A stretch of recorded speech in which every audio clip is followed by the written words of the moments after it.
Assalamualaikum warahmatullahi wabarakatuh. Selamat berjumpa dengan Pak Eko Setio, pengampu mata pelajaran PPKW, Prakarya dan Kewirausahaan di kelas 10, semua jurusan. Anak-anakku, sebelumnya Pak Eko doakan semoga anak-anakku semua beserta keluarga senantiasa sehat, senantiasa dilindungi oleh Allah Subhanahu wa Ta'ala. Pada pertemuan yang pertama ini, anak-anakku akan saya berikan materi mengenal prakarya dan kewirausahaan. Mengenal prakarya dan kewirausahaan untuk kelas 10 semester 1. Seperti anak-anakku ketahui yang pernah belajar prakarya di SMP baik kelas 7, kelas 8, kelas 9. Jadi prakarya, pelajaran prakarya telah diberikan di SMP. Namun untuk SMK dan SMA, prakarya dikaitkan atau digabung pelajarannya dengan kewirausahaan. Nah, apa itu? Kita kenalkan dulu prakarya dan kewirausahaan. Bahwasanya mata pelajaran kita singkat PKKW ya, prakarya dan kewirausahaan, terdiri dari 2 materi, yaitu materi prakarya dan kewirausahaan, di mana pengertian 2 materi ini adalah digabung menjadi satu. Nah, materi pembelajaran prakaryanya ini meliputi pembelajaran prakarya pada kerajinan, rekayasa, budidaya maupun pengolahan yang dikaitkan dengan konteks kewirausahaan. Jadi, mulai kelas 10 ini peserta didik sudah dikenalkan dengan konsep wirausaha dan sikap dasar seorang wirausaha. Nah, apa tujuan umumnya pembelajaran PKKW kelas 10? Di pembelajaran prakarya dan kewirausahaan kelas 10 ini melatih sikap untuk anak-anakku, melatih sikap, memberikan pengetahuan, mengasah keterampilan peserta didik untuk siap menjalankan wirausaha sesuai bidang prakarya yang diminati serta sesuai dengan potensi khas daerah masing-masing. Pengertiannya, daerah masing-masing ini misalnya kita potensinya apa di daerah Bontang, di daerah Kalimantan Timur, nah, seperti itu. Nah, kemudian apa yang dimaksud dengan prakarya? Nah, ini SMP sebenarnya sudah diajarkan. Nah, misalnya di sekitar kita, anak-anakku sudah mengenal pohon kelapa. Pohon kelapa, bahkan yang dulu pernah aktif di kegiatan pramuka, menggunakan lambang tunas kelapa. Kita banyak jumpai pohon kelapa di sekitar kita. Ya, di sekitar kita banyak sekali. Nah, ini bisa selain bermanfaat bagi hasilnya, bagi macam-macam ya, ada santan, ada buahnya, dan seterusnya. Kita tahu bahwasanya kalau kita lihat gambar ini ternyata, nah ini besok mau lebaran, misalnya kalau lebaran Idul Fitri, kemudian disertai lebaran ketupat, nah bisa saja digunakan daunnya untuk ketupat, kemudian serabutnya untuk beberapa prakarya, kemudian pohonnya atau batangnya bisa digunakan untuk beberapa kerajinan. Nah, ternyata pohon kelapa bisa dimanfaatkan juga untuk membuat berbagai bentuk kerajinan. Nah, proses pembuatan berbagai macam itu berbentuk kerajinan tadi disebut prakarya. Nah, menurut Kamus Besar Bahasa Indonesia, prakarya itu pekerjaan tangan, pelatihan di sekolah mestinya kalau kita tatap muka, karena kita tidak tatap muka, karena daring, ya diupayakan bisa berlatih sendiri.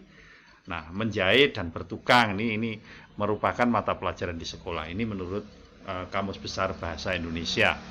Lalu apa wirausaha itu atau kewirausahaan itu? Dalam bahasa Inggris biasa disebut dengan entrepreneurship atau entrepreneur. Orangnya, kalau kewirausahaan itu entrepreneurship. Nah, kewirausahaan itu berasal dari kata wirausaha. Wirausaha menurut Kamus Besar Bahasa Indonesia adalah orang yang pandai atau berbakat mengenali produk baru, menentukan cara produksi baru, menyusun kegiatan untuk mengadakan produk baru, mengatur permodalan operasinya, serta memasarkannya. Nanti kita belajar lebih lanjut. Menurut Peter Drucker, kewirausahaan atau wirausahawan adalah orang yang selalu mencari perubahan, meresponnya, dan memanfaatkannya sebagai peluang. Sementara itu, pengertian kewirausahaan menurut Kementerian Pendidikan Nasional yang dikeluarkan tahun 2010, kewirausahaan adalah suatu sikap, jiwa, dan kemampuan untuk menciptakan sesuatu yang baru, yang sangat bernilai bagi dan berguna, baik bagi dirinya sendiri maupun bagi orang lain. Nah, nilai apa yang dihidupkan dalam belajar prakarya dan kewirausahaan? Jadi tentunya belajar nanti kelas 10, kelas 11, kelas 12, nilai apa sih yang dihidupkan dalam pembelajaran prakarya dan kewirausahaan? Tentunya ada beberapa nilai yang diharapkan anak-anakku semua bisa menguasainya. Jadi diantaranya nilai dalam belajar PKKW itu kita biasa atau memiliki kepercayaan diri, memiliki kreativitas, memiliki ketekunan, memiliki kejujuran, pantang menyerah, dan bisa bekerja sama. Jadi saya ulang, nilai dalam belajar PKKW adalah percaya diri, kreativitas, tekun, jujur, pantang menyerah, dan kerjasama.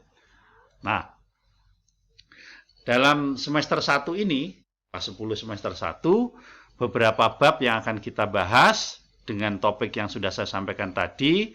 Untuk kerajinan, nanti kita akan membahas wirausaha kerajinan dengan inspirasi budaya non-benda. Sedangkan untuk rekayasa, wirausaha produk, teknologi, transportasi, dan logistik. Untuk budidaya, kewirausahaan, budidaya, dan tanaman pangan. Untuk pengolahan, kewirausahaan pengelolaan makanan awetan nabati.